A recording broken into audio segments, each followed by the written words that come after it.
Ja, aitäh Sirje sissejuhatuse eest.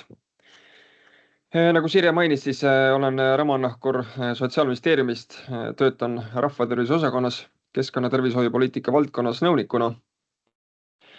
Ja mul on seal mitmed valdkonnad, veevaldkonnad, joogivesi, suplusvesi, nii siis supluskohad ja basseinid, kui ka tegelen ka muude asjadega, et keskkonnamüra teemadest kliimamuutusteni välja, et mis kõik puudutab keskkonna tervist, ehk siis kuidas keskkond meie tervist mõjutab. Ja täna siis paluti mul rääkida joogivee direktiivi uutest nõuetest. Ja teen selle ettekande siis koos Leena Albrechtiga Terviseametist, kes siis räägib hiljem natukene siis nõuete rakendamise poolt. Ja toome siis sinna seda toidukäitlejate konteksti juurde. Et ma siis väike ülevaade, et natukene alguses annangi ülevaate üldisemalt, et mis siis uue joogivee direktiiviga seotud muudatused olid ja tulid. Ja siis toomegi sinna juurde natuke seda toidukäitlejate osa, mis siis peaks just toidukäitlejaid huvitama, mis siis on toidukäitlejate erisused seal ja millised nõuded kehtivad siis eri liiki toidukäitlejatele. Ja siis hiljem Leena räägibki rakendamise poolt. Et see uus joogivee direktiiv siis sai üle võetud Eesti õigusruumi 2023 aasta kevadel siis veeseaduse ja selle rakendusaktidega, et direktiiv ei ole veel täielikult üle võetud, et seal on teatud osad, mis on siis ka direktiivis antud ülemineku ajad veel. Näiteks kontaktmaterjali teemad, millest ma natuke hiljem räägin. Aga hetkeks on jah suurem osa üle võetud ja siis käib selle rakendamine. Ja siis kõige suuremad muudatused ongi siis näiteks kogu joogiveeahela riski hindamise ja juhtimise põhise lähenemise sissetoomine. See tähendab siis, et hinnatakse siis riske joogiveele alates siis veevõtukohast ehk siis veeallikast, kus siis vesi võetakse, on siis näiteks pinnavesi, ütleme siis Ülemiste järvest või on see siis põhjavesi alates puurkaevust. Ehk siis vaadatakse seda nii-öelda veeallikat seal, millised on need probleemid seal veeallikal, kas seal on mingid saasteallikaid, mis võivad põhjustada siis veeallikale probleeme. Siis vaadatakse veevarustussüsteemi ehk siis kõik, mis puudutab siis neid torustikke, vee siis hoidmist, vee puhastust ja vee jaotamist kuni tarbijani, kuni siis ka nii-öelda kinnistusiseseid probleeme, ehk siis kus see joogiveekäitleja vastutus lõpeb, aga võib-olla on seal liitumispunktis, aga kinnistus sees on ju ka, eks ju, meil torud, mis on siis veevärgi tarbimiskoht. Ehk siis see torustik võib ka vee kvaliteeti mõjutada. Ehk siis kogu joogiveeahela nii-öelda on siis nii-öelda fookuses kõik need riskid seal ja siis ka riskide hindamine, pluss siis tuleb kogu selle lähenemisega siis ka neid riske hakata juhtima ja manageerima. Et kui meil varasemalt keskenduti siis põhiliselt õigusruumis ja praktikas nii-öelda kraani otsale ehk siis tagajärgedele, siis nüüd on see rõhk rohkem ennetusel ja kogu süsteemi vaatamisel. Ning kogu selle asja eesmärk on siis nii-öelda veel rohkem neid terviseriske maandada, pluss siis ka nii-öelda veetöötluskulusid optimeerida, et kui need joogiveekäitlejad siis ilusti riskid ära hindavad ja näitavad, et näiteks kuskil Põhja-Eestis, kus pole probleeme näiteks fluoriididega põhjaveest, siis nad ei pea siis neid fluoriidega edaspidi määrama. Ehk siis see mõte ongi see, et oma piirkonnale vastavaid riske sa hindad, mis siis tulevad sealt joogiveeallikast ja muid asju sa ei pea kogu seda nimekirja joogivee näitajaid määrama ja seal on võimalik siis nii-öelda kulusid kokku hoida ja suunata need kulud siis sellistesse kriitilistesse kohtadesse seal joogivee probleemiga tegelemisel. Nii, siis ühe punktina on kindlasti ka joogivee kättesaadavuse parandamine. mis tähendab siis, et Eestis sai see lahendatud nii, et see on peamiselt siis kohalike omavalitsuste vastutusalas, nagu ka tegelikult varasemalt, aga nüüd neid kohustusi täpsustati rohkem. Ehk siis KOV-id peavad siis oma territooriumil välja selgitama, et kuidas neil see joogivee kättesaadavus seal toimib, kas seal on mingisuguseid probleeme elanikkonnal, kellel siis võib-olla on kas seal joogivee kvaliteediga probleeme või joogivee kättesaadavusega probleeme. Ja siis eriti tuleb seal keskenduda siis haavatavatele gruppidele, inimestele, kellel on siis võib-olla toimetulekuprobleemid ja nii edasi. Ehk siis tuleb töötada välja selline tegevusplaan, et kuidas siis seda kättesaadavust parandada. Et see võib puudutada ka hajaastusalasid, kus on siis pole ühisveevärki, et KOV saaks siis sellise hea pildi kätte, et kus on probleemid ja kuidas seda parandada. Ja selle punkti all siis on ka nii-öelda, võib-olla et ole märganud, keskkonnas on meil sellised avalikud veevõtukraanid, et see on ka siis üks asi, mida direktiiv nõuab. Et kui siis KOV leiab, et kuidagi on võimalik seda joogivee kättesaadavust parandada, siis need avalike veevõtukohtadega on see siis nii-öelda välikeskkonnas need veevõtukohad või on see kuskil mingisuguses raamatukogus, kus inimesed saaksid juurdepääsu siis joogiveele, et kuidagi tuleb see siis tagada. Eesmärk on siis, et joogivesi peab olema alati kättesaadav, et see on nagu inimõigus ja eesmärk on siis ka nii-öelda usaldusväärsuse kasvatamine kraanivee, joogivee vastu, mis siis tuleb trassist. Et see tarbija teadlikkuse tõstmise punkt läheb ka sellega kokku, et direktiiv nõuab siis, et tarbija oleks siis rohkem teadlik nendest joogivee kvaliteedi nõuetest, tuleb anda talle rohkem teavet. Näiteks edaspidi tuleb internetis kättesaadavaks teha rohkem infot tarbijale joogivee kvaliteedi kohta.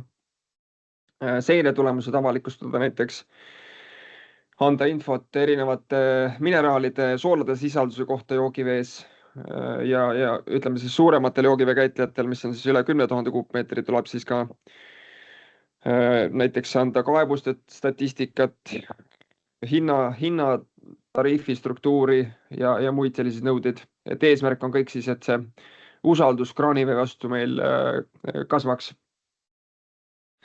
Ja inimesed julgeksid siis juua kraanivett. Lisaks tuleb siis ka joogiveega kokku puutuvate kontaktmaterjalide hügieeninõuded, mis on täiesti uus teema. Ehk siis kõik Euroopa Liidul turul olevad joogiveega kokku puutuvad kontaktmaterjalide tooted peavad siis vastama teatud kriteeriumitele ja nõuetele edaspidi. Alates sellest, et tuleb siis selline nimekiri ainetest, mis siis tohivad sisalduda nendes materjalides, kuni selleni välja, et lõpuks on meil poodides siis nendel kontaktmaterjalidel, näiteks torudel on peal selline märgis, mis ütleb, et seda toru näiteks tohib kasutada siis joogiveesüsteemides. Aga see süsteem on meil alles nii-öelda Eestis ülevõtmisel direktiivist ja väljatöötamisel. Ja veel ühe punktina tõin välja siis, et direktiiv tõi meile ka siis uued kvaliteedinäitajad, nii-öelda keemilised ja mikrobioloogilised kvaliteedinäitajad, mida peab joogiveest määrama. Ja siis ka nii-öelda jälgimisnimekirja. Ehk siis tekib selline jälgimisnimekiri avalikkusele muret tekitavatest ainetest ja ühenditest, et kui meil siis teadus ja tehnika arengu siis toel saame teada mingitest uutest ainetest, mis meile tervisemuresid põhjustavad, siis tuleb neid ka hakata monitoorima vees. Et siia lähevad siis nii-öelda need igavesed kemikaalid, mis on siis väga püsivad keskkonnas, erinevad desinfitseerimise kõrvalproduktid, joogivee desinfitseerimise, vetikatoksiinid, ravimijäägid ja mikroplast. Need kõik ei ole meil veel kohustuslikud määrata, aga osad neist näiteks ravimijäägid ja mikroplast lähevad sinna jälgimisnimekirja. Ehk siis, kui tuleb uut teadust peale, et need on ohtlikud tervisele, et siis need tuleb hakata ka riiklikult seirama. Siia ma olen toonud lihtsalt ühe sellise tabeli, mis siis keskendub sellele riski hindamisele, mis on see kõige suurem osa joogivee direktiivist. Ja nii-öelda Boltis olen välja toonud siin erinevad osapooled, kes siis peavad riskihindamist tegema. Et siin ma tahtsin siis rõhutada seda, et kui on siis need toidukäitlejad, kes on oma kaevuga nii-öelda, võtavad oma kaevuga seda vett, et siis ja kes siis ühtlasi nii-öelda varustavad veega ka püsitarbijat, ehk siis nad ei tegele ainult toidu tootmisega, vaid annavad ka vett edasi püsitarbijatele, elanikele. Et siis millised on nende kohustused selle riskihindamisega. Et ma siin pikalt ei peatu, aga põhimõtteliselt pärast nagunii saate seda tabelit lugeda, et millistel juhtudel siis riskihindamise kohustused rakenduvad ja millistel mitte. Et lühidalt ka siis nendest vee kvaliteedi näitajate muutustest, et uus joogivee direktiiv ei nõua siis siin ekraanil 3 märgitud näitaja määramist enam joogiveest, aga nii-öelda põhinäitajatena jäävad siis Escherichia kooli ja sooleenterokokid. Piirväärtused ei muutu. Et see on siis kõik nii-öelda Maailma Terviseorganisatsiooni soovitustel tehtud muudatused direktiivis, mis siis võeti ka meil nii-öelda selles joogivee kvaliteedinõuete määrusesse üle. Ja siis määruse paragrahv 6 reguleerib neid indikaatoreid, et seal on ka siis väike muudatus tehtud seoses Clostridium perfringensiga. Et seda tuleb määrata ainult siis, kui riskihindamisest ilmneb selleks vajadus. Ja siin on keemiliste näitajate muudatused, ma kohe üritan natuke sisse zoomida teile. Et te näete paremini, et mis on need põhilised uued näitajad, ongi siin siis osade näitajate osas on muudetud siis need piirisisaldusi ja osad on siis täiesti uued näitajad, mis on lisatud.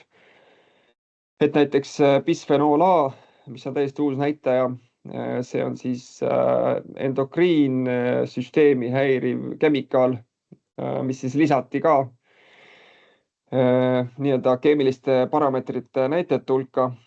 See on siis üks nii-öelda näitaja, mis siis on lisatud siis ka Euroopa Toiduohutusameti soovitusel.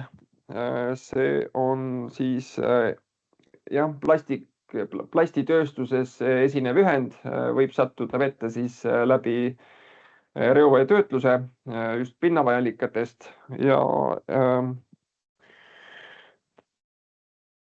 edasi on siit siis meil halohäädikapped, mis on siis nii-öelda desinfitseerimise kõrvalprodukt, mis võib siis tekkida nii-öelda, kui vees on teatud sorti taimestikku või orgaanikat. Kloraat ja klorit on samuti sellised desinfitseerimise kõrvalproduktid, et võivad samuti tekkida siis, kui näiteks hoiustatakse teatud veepuhastuskemikaale halvasti. Mikrotsüstiin LR on siis selline kliimamuutuste indikaator, ehk siis kui meil hakkavad tekkima veeõitsengud, vetikatoksiinid, siis võib tekkida probleeme sellega vees.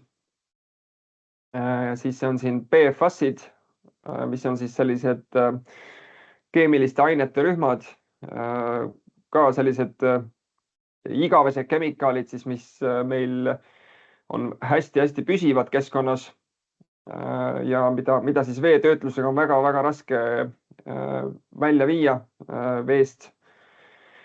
Et nemad on jah, sellised väga püsivad kemikaalid, millega siis tuleb tulevikus hakata neid seirama veest ja uurima, et mis need tasemed on ja kas ja kuidas siis veetöötlus neid mõjutab. Ja veel on lisatud ühe näitena uraan, et mis on siis looduslikult esinev, aga ka nii-öelda Eestis on tehtud uuringud selle kohta, et sellega ei tohiks probleeme olla, aga mujal Euroopas on siis ka probleeme olnud sellega. Kui nii-öelda lühidalt üle käia need siis kemikaalid.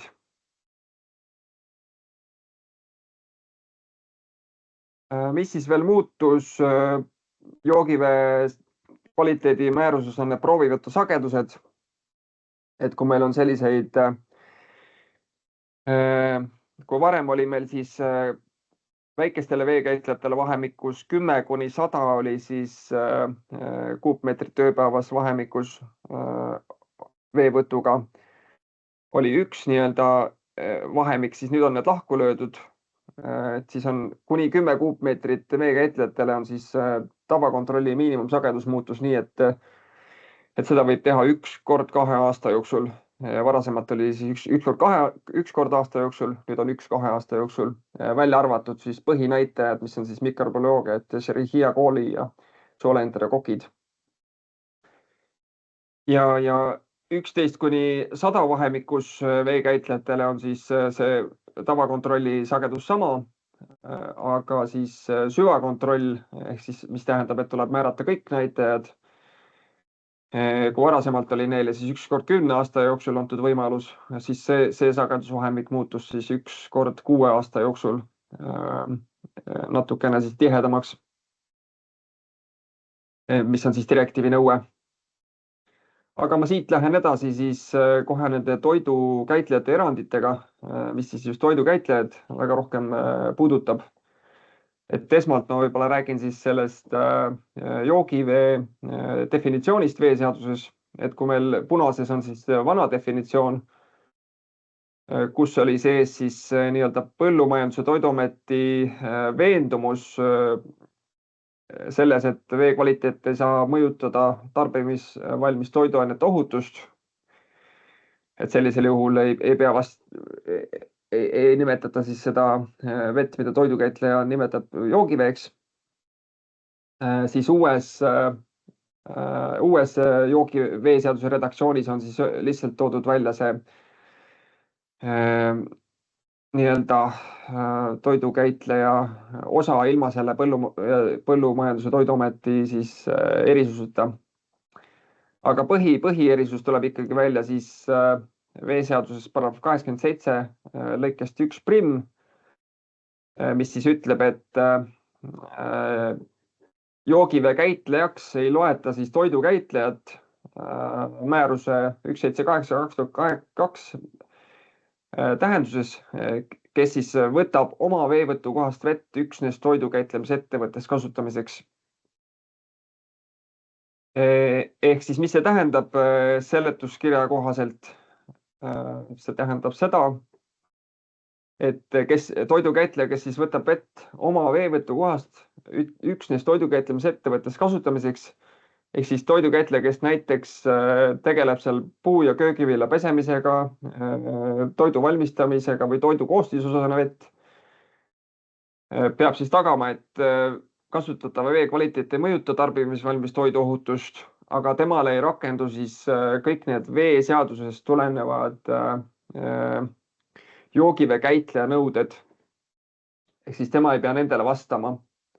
Aga siin läheb siis rõhk sellele, et ta peab ehk siis selle nii-öelda vabastusega tuleb ka vastutus, et ta peab siis enesekontrolli raames ise siis nii-öelda neid riske hindama vastavalt toiduseaduse nõuetele, et tal see vesi siis seda nii-öelda toidu kvaliteeti toiduohutuse kontekstis ei mõjuta. Sellest räägib Põllumajanduse Toiduamet siis täpsemalt järgmises ettekandes. Siin on siis ka väljavõte sellest Põllumajanduse Toiduameti nii-öelda rollist, et tema siis kontrollib ja veendub järelevalve käigus, et toidukäitleja täidab siis toidule ja selle käitlemisel kehtestatud nõudeid ja veendub siis selles, et oleks need protsessid seal nii-öelda ohutud järelevalve käigus. Ja kokkuvõttes, mis ma siit tahangi välja tuua, et neid toidukäitlejaid selle veeseaduse kontekstis on siis erinevaid, tuleb just vaadata vastavalt sellele erisusele, mis ma just rääkisin. Ehk siis toidukäitleja, kes on oma puurkaevuga, ise võtab oma puurkaevust vett ja siis varustab püsitarbijaid joogiveega ühtlaselt, hästi oluline see tingimus. Et siis ta on joogivee käitleja, siis talle rakenduvad veeseaduse nõuded. Ja kui ta siis varustab siis ka 10 kuupmeetrit ööpäevas või 50 inimest ööpäevas, Siin räägime just püsitarbijatest, eks, mitte oma töötajatest. Ehk siis ta varustab ka mingisuguseid majapidamisi näiteks varustab kuskil kõrval selles raames, et üle 10 kuubi 50 inimest, siis ta on joogiveekäitleja ja talle rakenduvad veeseaduse joogiveekäitleja nõuded. Nüüd, kui tegemist on avaliku õigusliku ja majandustegevusega teenusosutajatega, need on siis näiteks erinevad koolid, majutusasutused, kus siis võib toimuda näiteks ka toidu käitlemine ja ühtlasi pakutakse joogivett, siis ta on joogiveekäitleja ja rakenduvad joogiveekäitleja nõuded. Aga siis kolmandaks, et toidukäitleja, kes siis võtab oma veevõtukohast vett üksnes toidukäitlemise ettevõttes kasutamiseks ja ta ei anna vett edasi püsitarbijatele, siis tema ei ole joogiveekäitleja ja mis siis temale kehtib, et sellest siis räägib PTA oma ettekandes. Ja ongi minu poolt kõik, ma annan siit edasi siis Leenale Terviseameti poolt. Leena, kas sa kuuled? Jah, kuulen, olen. Nii, meil on natuke vähe aega, aga ma võib-olla siin ei kordu need samad, siin on küsimus, kas me vastame kohe või siin on käsi. Ja võite ka kohe vastata, kui on. Äkki, ma ei tea, Ramon. Siin on jah, küsimus. Ma kuulen. Kas see on kirjalikult või? Ja, Annika, palun küsi. Nii, aitäh sõna eest. Torustikud, esiteks aitäh ettekande eest. Torustiku kohta, et torustikel ja voolikutel ei ole täna TKM nõudeid. Kuidas seda hallatakse? Täna torustikel mõtlete nüüd hügieeninõudeid? TKM, see on nagu toiduga kokku puutuv materjalinõuded. Et vaata, kui torustikust läheb läbi see vesi.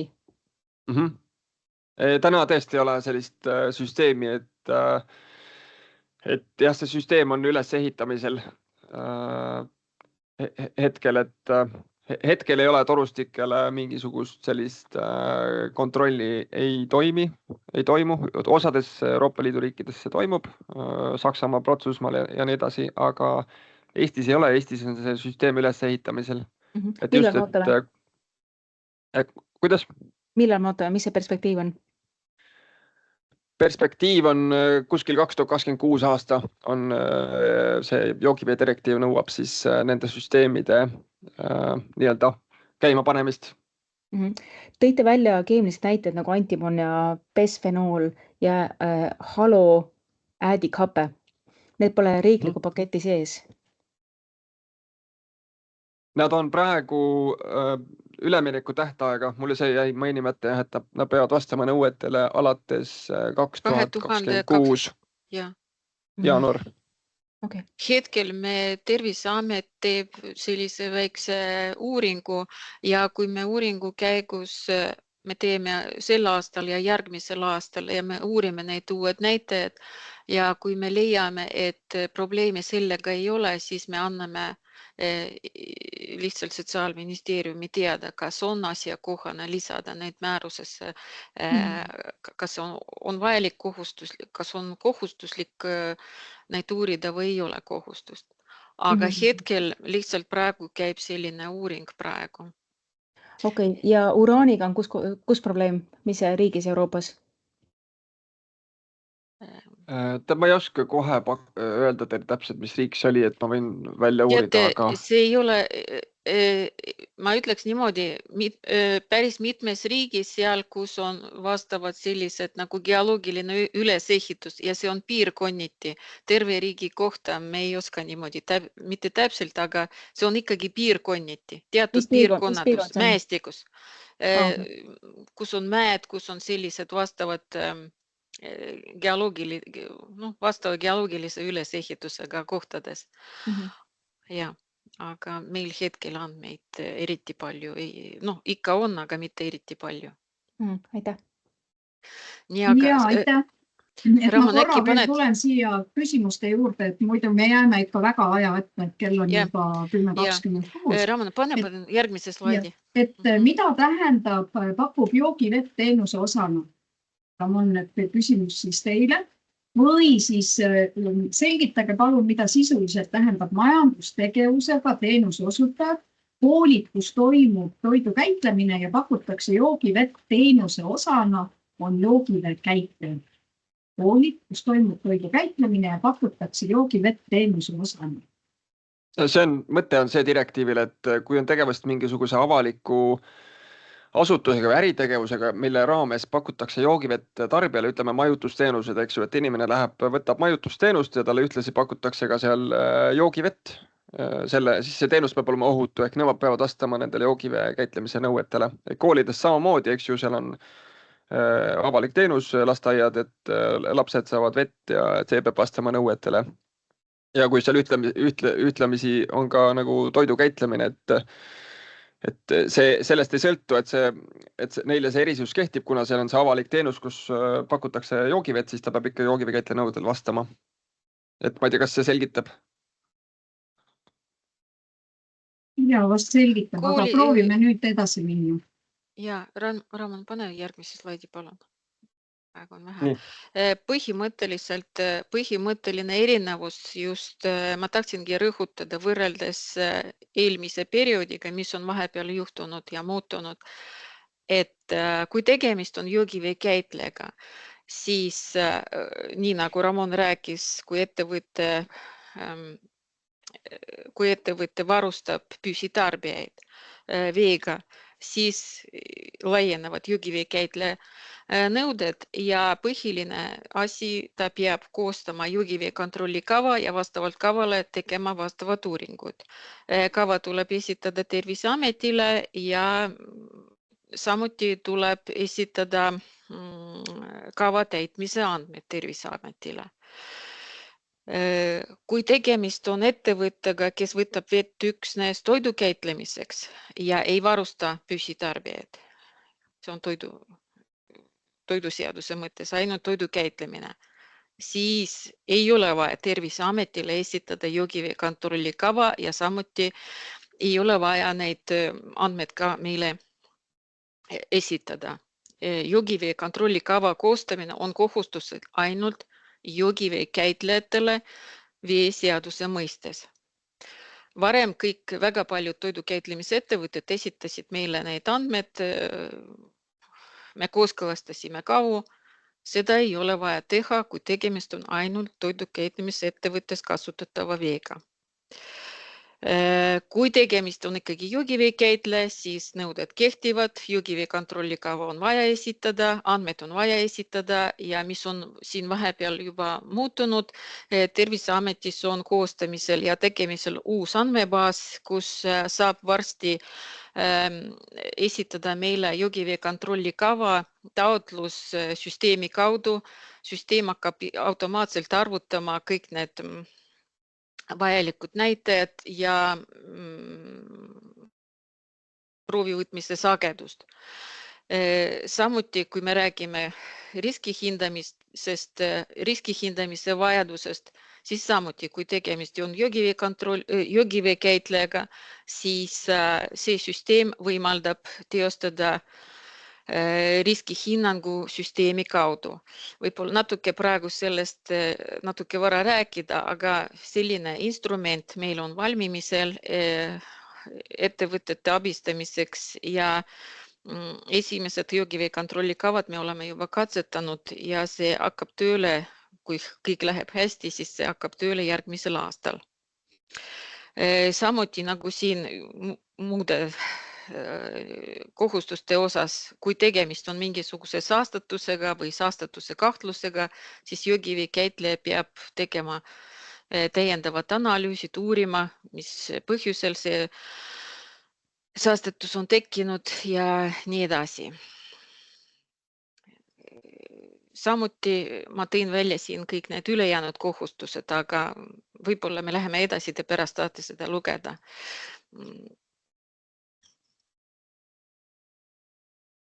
Sellest Ramon ka rääkis, et põhimõtteliselt kui tegemist on puhtalt toidukäitlemise ettevõttega, siis järgitakse toiduseaduse enesekontrolli nõuded. Ja sellest on ka räägitud, me võib-olla ei ole vaja. Ja väga oluline teema on proovivõtjate atesteerimine. Siin on jälle suur vahe, kui tegemist on joogivee käitlejaga, siis joogivee käitlejale kehtivad nõuded, et joogivee proovid peab olema võetud atesteeritud proovivõtjad poolt. Võrreldes sellega, mida nõuab toiduseadus, toiduseadusest tulenevalt see ettevõtte esindaja ei pea olema atesteeritud. Sellest tuleneb, kui tegemist on joogivee käitlejaga, siis joogivee käitleja poolt võetud enesekontrolli käigus võetud proovid peavad olema tehtud atesteeritud proovivõtja poolt. Peab olema võetud atesteeritud proovivõtja poolt. Ja ongi kõik. Põhiliselt need 2 suurt asja, mis hetkel on muutunud. Ja, aitäh. Ja, aitäh, Ramon ja Leena, et ma vaatan, et chatis on ka, käib selline väikene arutelu, et palun, kellel on veel küsimusi, et võtame mõned minutid küsimusteks vabalt. Nii, siin on kohe küsimus, et kui kool majutusasutus ja kasutab ühisveevärgi vett, kas siis ei ole tegemist joogivee käitle? Ei ole, kui ettevõte, kui kool või lasteaed ja mõni muu ettevõte kasutab ühisveevärgi vett, siis see kool ei ole joogivee käitleja.